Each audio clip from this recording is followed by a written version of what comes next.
अस्सलाम वालेकुम। नमस्ते, आदाब, सत श्री अकाल और हेलो। तो यार कल एक बड़ा ही अनफॉर्चुनेट इंसिडेंट हुआ था, जो कि प्लेन जा रहा था लंदन, अहमदाबाद से, शायद हाँ अहमदाबाद से, और वो अभी टेक ऑफ हुआ ही है। तो वो कुछ फासले पर, ज़्यादा दूर नहीं गया है और वो नीचे मतलब क्रैश कर गया। कोई शायद मसला हो गया। ये तो अब हमें नहीं पता क्या मसला उसके साथ हुआ था। और अमूमन ये होता है कि जब कोई क्रैश होता है तो कुछ सर्वाइवर्स होते हैं। पहले तो सुनने में आ रहा था 240 प्लस थे शायद, तो कोई भी सर्वाइव नहीं किया है। बाद में आया एक सर्वाइवर हैं जिनकी फ़ोटोज़ वगैरह इंस्टाग्राम पे आजकल चल रही हैं। लेकिन वो भी मतलब बंदे का हाथ पाँव बाजू कुछ तो टूट जाता है ना, हाँ। उतनी ऊपर से गिरता है नीचे। तो पता नहीं अब उनकी कितनी इंजरीज़ हैं। और एक लेडी का मैं ये भी देख रहा था कि वो जाने वाली थी इस फ्लाइट पर, लेकिन वो कहती हैं एंड टाइम पे पता नहीं लेट होने की वजह से या क्या वो उनका रह गया। उनकी किस्मत अच्छी थी, उनकी किस्मत में बचना लिखा हुआ था। एक फैमिली, जो कि एक फैमिली की पिक्चर बड़ी सर्कुलेट कर रही है कि एक भाई लंदन से 6 साल रह के पूरी अपनी वाइफ की, 3 छोटे बच्चों की, उन्होंने सारा डॉक्यूमेंटेशन वगैरह जो भी सारा सीन होता है वो किया कि अब अपने बच्चों को और बीवी को परमानेंट लेके जाऊंगा लंदन। वो भी इस फ्लाइट में थे और उनकी लास्ट सेल्फी जो थी वो इंटरनेट पे आई, उन्होंने अपने प्यारों को भेजी होगी। इकट्ठा रहना नसीब उनको नसीब ही नहीं हुआ एक साथ लंदन जाके रहना। उनको इकट्ठी मतलब उनका लिखा हुआ था। एक और फैमिली थी जो ईद मनाने लंदन से यहाँ आई थी, उनकी भी पिक्चर आ रही है। वो वापस जा रहे थे तो वो भी नहीं वापस। इसी तरह बहुत सारे लोग हैं जो क्रू हो गया। लाइफ इसलिए कहते हैं ना कि अनप्रेडिक्टेबल है। आपको सेकंड में हम लोग अक्सर प्लानिंग करते हैं, यार अगले महीने ये करेंगे, अगले साल वो करेंगे। आपको अगले सेकंड का ही नहीं पता होता कि आप उसमें ज़िंदा हैं कि नहीं। और इसके बारे में सोच के ना वो बॉडी में से मतलब ठंडी सी रोंगटे लहर खड़े हो होती जाते हैं, वो, रोंगटे खड़े हो जाते हैं। उनका उस टाइम क्या सिचुएशन होगी। छोटे छोटे बच्चे होते हैं, न्यू बॉर्न बेबीज भी होते हैं, मतलब क्या उस टाइम हुआ होगा, क्या अंदर हालत क्या होगी, उनकी हालत हो रही होगी, किस तरह एयर से। होस्टेस होती हैं, उनकी एयर families होस्टेस होती थी, हैं। उनकी फैमिलीज, पायलट्स। बाकी ये कि यार बहुत ही अनफॉर्चुनेट था। एक वीडियो है हमारे पास अहमदाबाद एयर इंडिया, इसमें शायद वो एक्सप्लेन भी करेंगे, सारी बात भी करेंगे कि क्या हुआ था। सॉरी इंटरप्ट करने के लिए, लेकिन मैं सोचती हूँ कि अब जहाँ तक टेक्नोलॉजी इतनी एडवांस हो चुकी है, इतनी एडवांस कुछ ऐसा सिस्टम होना चाहिए कि जब कोई क्रैश होने लगे तो सुना था एक बार कि कुछ ऐसा करेंगे पैराशूट ऊपर से खुल जाएगा। हाँ, वो तो एक टाइम पे लोग मीम्स बना रहे थे कि भाई पायलट का क्या होगा। तो जितनी टेक्नोलॉजी एडवांस होगी है तो सोचना चाहिए इस बारे में भी, क्योंकि जानों का सवाल होता है। वक्त के साथ शायद कुछ ऐसा है। एक सुनने में आया तो था कि इजेक्ट हो जाएगा जितना भी पैसेंजर्स का एरिया है, वो जब इजेक्ट होगा तो उसके नीचे भी कुछ, वो जब वो जमीन पे उतरेगा तो नीचे से भी कुछ वो खुल जाएगा और ऊपर से पैराशूट्स भी आ जाएंगे। मैं कहती हूँ कि चीज़ जल्दी आनी चाहिए। ऐसा कुछ होना चाहिए। तो क्योंकि दूसरी बात यह है कि एक एयरप्लेन क्रैश मेरे जहन में आ रहा है 2019 में, तो एक शायद PIA का हुआ था, बड़ा ही वो भी अनफॉर्चुनेट था। उसके फिर 1 साल बाद इंडिया का एक हुआ था, दुबई से केरला जो आ रही थी फ़्लाइट, उसका भी हुआ था उसमें। तो वो भी मैंने वीडियो उस पर डाली थी। 18 लोग उसमें सुनने आ रहा था कि नहीं बचे थे। इसमें तो सारे ही, एक बच्चा है सिर्फ। खैर वीडियो देखते हैं, RJ रौनक की, देखते हैं ये क्या कह रहे हैं इसमें। देखने के बाद इस पर मजीद करेंगे डिस्कशन।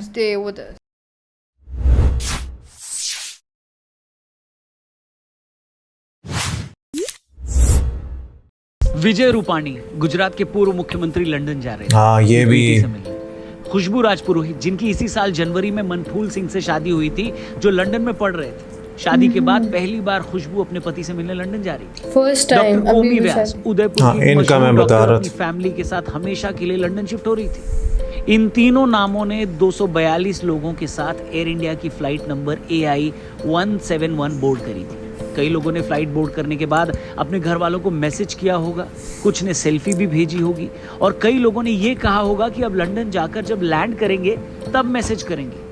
लेकिन उनके घर वाले उस एक मैसेज का इंतजार करते रह गए, क्योंकि लंदन जाने वाली ये फ्लाइट टेक ऑफ के कुछ मिनट बाद ही अहमदाबाद की एक मेडिकल कॉलेज पर क्रैश हुई। मेडिकल कॉलेज पे क्रैश हुई। 242 पैसेंजर्स थे, जिनमें 53 ब्रिटिश नागरिक, 7 पुर्तगाल के नागरिक, 1 कैनेडियन नागरिक और बाकी भारतीय थे। अहमदाबाद पुलिस के कल शाम के बयान के हिसाब से 204 यात्रियों की मौत हो चुकी है, उनकी बॉडी भी रिकवर कर ली गई है। ग्राउंड पर हुई कैजुअलिटी को काउंट करें तो ये आंकड़ा 294 तक पहुंच जाता है। 41 लोगों का अस्पताल में इलाज चल रहा है। ये 41 लोग प्लेन के यात्री हैं या फिर उस मेडिकल हॉस्टल के छात्र हैं, इस बात पर अभी कोई क्लैरिटी वही होंगे। शुरू में तो ऐसी खबरें भी आई कि प्लेन क्रैश में जितने लोग प्लेन में थे, फ्लाइट में थे, उनमें से किसी की भी जान नहीं बची है। लेकिन एक ब्रिटिश नागरिक जिनका नाम रमेश कुमार है, इंडियन ओरिजिन के हैं, इस फ्लाइट के अकेले सर्वाइवर हैं। रमेश को 11A सीट असाइन करी गई थी जो कि इमरजेंसी एग्जिट के करीब थी। सोर्सेज के हिसाब से जब प्लेन क्रैश हुआ और धीमा होने लगा तो उन्होंने इमरजेंसी एग्जिट खोलकर जंप किया, जिसकी वजह से उनकी जान बच गई। लेकिन आखिर यह हादसा हुआ कैसे, जिम्मेदारी किसकी है, कौन लेगा, आज की वीडियो में इसी पर बात करेंगे। एयर इंडिया की फ्लाइट नंबर 171, जिसका एयरक्राफ्ट बोइंग 787, जिसको ड्रीम लाइनर भी कहा जाता है, उसने लंदन के लिए अहमदाबाद के सरदार वल्लभ भाई अंतर्राष्ट्रीय हवाई अड्डे से उड़ान भरी थी।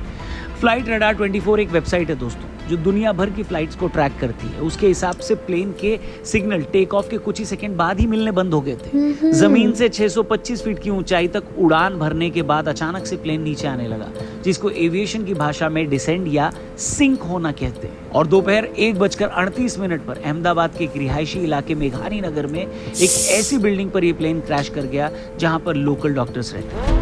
रिपोर्ट्स के हिसाब से प्लेन इस बिल्डिंग के मेस वाले हिस्से पर गिरा जहां उस वक्त कई डॉक्टर्स लंच कर रहे थे। खबरों के मुताबिक फ्लाइट टेक ऑफ होने के तुरंत बाद पायलट ने एयर ट्रैफिक कंट्रोल में एक मे डे कॉल करी थी। मे डे कॉल एविएशन में एक डिस्ट्रेस सिग्नल कॉल होती है, और जब कोई हवाई जहाज ट्रैफिक कंट्रोल को मे डे कॉल करता है तो इसका मतलब होता है कि कुछ बहुत बड़ा लाइफ थ्रेटनिंग खतरा है। 1920 में शुरू हुई ये प्रैक्टिस आज एक ग्लोबल प्रोटोकॉल है, जिसका इस्तेमाल कल एयर इंडिया के पायलट ने प्लेन टेक ऑफ होने के कुछ ही सेकंड बाद किया। लेकिन जब एयर ट्रैफिक कंट्रोल ने उस कॉल का जवाब दिया तो बदले में एयरक्राफ्ट से कोई भी जवाब नहीं आया, और थोड़ी देर बाद आग और धुएं का गुबार अहमदाबाद के आसमान में छा गया।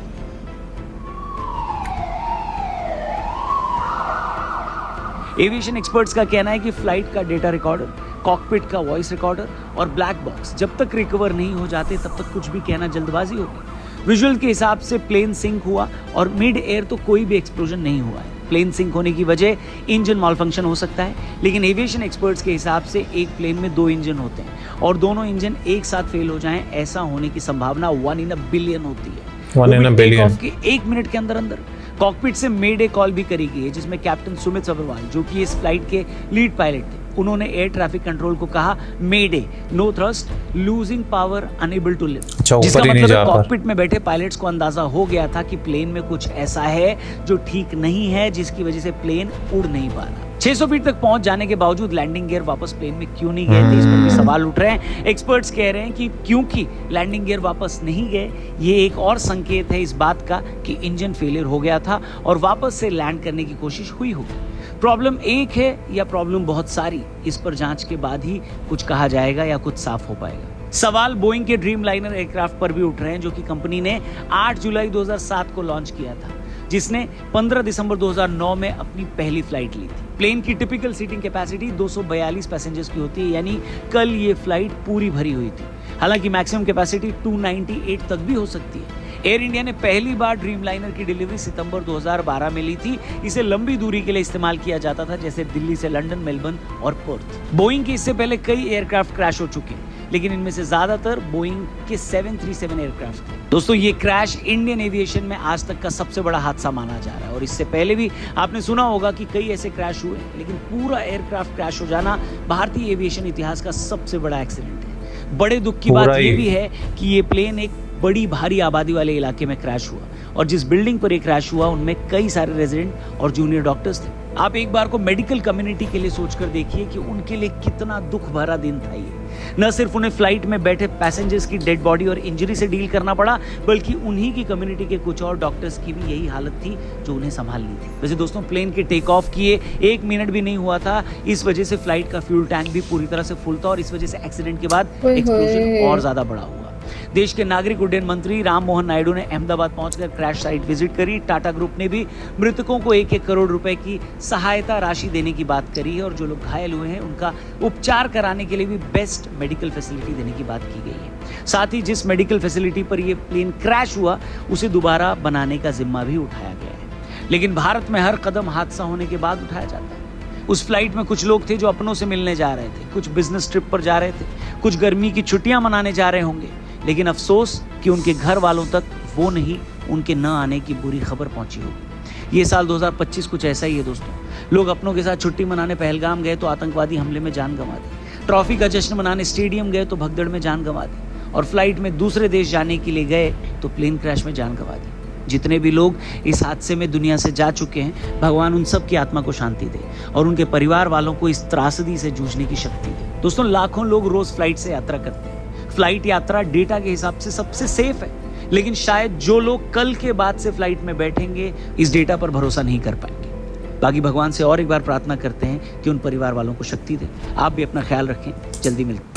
यार बहुत ही सैड है, और पहली बार ऐसा हुआ कि पूरा ही प्लेन तबाह हो गया, एक बंदा बचा जो कि वो भी इस तरह से बचे कि उनकी किस्मत अच्छी थी कि वो एग्जिट वाली साइड पे बैठे हुए थे, तो उन्होंने वहां से जंप कर मतलब दिया। होशियारी की कि वो जब उनको लगा कि मौका है वहां से उन्होंने जंप किया। जाहिर है उनको भी चोटें आई, लेकिन कितने लोग थे ना, हर किसी की डिफरेंट कहानी थी। कोई माँ अपनी बेटी से मिलने जा रही है, कोई डॉक्टर अपनी पूरी फैमिली को लेकर वहां सेटल होने जा रहा है। कि इस फ्लाइट में खुशबू नाम की लेडी थी ना, जिनका शादी हुई थी अभी, हाँ, वो अपने हस्बैंड के पास जा रही थी। फर्स्ट टाइम मिलने लंदन तो जा रही थी। कितने, और कुछ लोगों के सपने होंगे, कोई घूमने जा रहा होगा, कोई सेटल होने जा रहा होगा, वो सब सपने चूर चूर हो गए। सोचती जो छोटे छोटे बच्चे भी तो होंगे ना, वो छोटे बच्चे थे ना, वो जो डॉक्टर अपनी फैमिली को लेकर जा और रहे फिर उसके बाद जिस वो बिल्डिंग पे गिरा जहाँ डॉक्टर्स भी उधर, वो लोग मेस था उनका, शायद खाना खा रहे थे, तो कैजुअलिटीज इसलिए वो बता रहे थे कि 242 तो हुई ना, उसके बाद 290 में इसलिए वो नंबर था क्योंकि जहाँ पर वो गिरा है वहां से भी कुछ, और वो अनफॉर्चुनेटली वो उसमें फ्यूल भी फुल था, तो वो जब गिरा धमाका हुआ तो उस बिल्डिंग में भी आग लगी होगी। और पायलट ने मतलब थोड़ा सा ही ऊपर जाते हुए मेड ए कॉल भी कर दी। उन्होंने बोला नो थ्रस्ट और इस तरह की उन्होंने पहली बातें कर दी थी, और उन्होंने फिर लैंडिंग गियर्स भी वापस नहीं गए, तो इंजन फेलियर का ये उन्होंने लैंडिंग करने की कोशिश की होगी। हाँ, मतलब उन्होंने कि एक बार भी इंस्पेक्शन ही की जहाज की कि उसका इंजन ठीक है या नहीं। एक तो इतना मुझे नहीं पता है इस बारे में टेक्निकलिटीज़, लेकिन चलने से पहले जहाज़ उसकी पूरी इंस्पेक्शन होती है। लेकिन जिस तरह आज रौनक बता रहे थे कि हमेशा जब भी हुआ है बोइंग का जो 737 है उसके साथ ये हादसे बहुत पेश आते हैं, तो ये क्यों होता है, इस पे कोई इन्वेस्टिगेशन होनी चाहिए। हमें तो इतना टेक्निकलिटीज़ नहीं पता है। अब तो इतनी एडवांस हो गई टेक्नोलॉजी कि प्लेन्स के साथ कुछ ऐसा करना चाहिए कि जब क्रैश होने लगे तो ऊपर से एक पैराशूट खुल जाए। टेक सुनने में आया था, कुछ ऐसा था कि पैसेंजर्स वाला एरिया पैराशूट के साथ नीचे आएगा, फिर नीचे से भी पैराशूट खुल जाएंगे, तो ऐसा कुछ हो फ्यूचर में। लेकिन अभी जो नुकसान हो गया वो तो बहुत बड़ा हुआ है। बेशक उनको करोड़ रुपया वो बता रहे थे कुछ, लेकिन जाहिर सी बात है जान से बढ़कर तो कोई भी पैसा नहीं है। तो खैर बहुत अनफॉर्चुनेट था, और बहुत सारे लोगों के दिल में डर भी बैठ गया होगा इसके बाद से कि यार हम प्लेन में नहीं बैठेंगे। तो खैर लाइफ अनप्रेडिक्टेबल है। मेरा मानना है कि अगर आपका टाइम पूरा हो गया तो आप गाड़ी में भी तो जा रहे हो ना, गाड़ी में भी आपके साथ कुछ हो सकता है, आपके घर बैठे आपके साथ कुछ हो सकता है। लेकिन बहरहाल जितने भी लोगों के साथ ये हुआ है उनके घर वालों के लिए बहुत सारी दुआएं हैं, और एक ऐसा लॉस है जो कभी भी नहीं भर सकता। कोई भी नहीं इस लॉस को भर सकता। बाकी ये यार आप क्या सोचते हैं इस बारे में हमें कमेंट में ज़रूर बताइएगा। मिलेंगे आपसे कल। ब्लॉग चैनल को भी सब्सक्राइब कर लेना, इंस्टाग्राम को भी फॉलो कर लेना। मिलेंगे कल। Take care.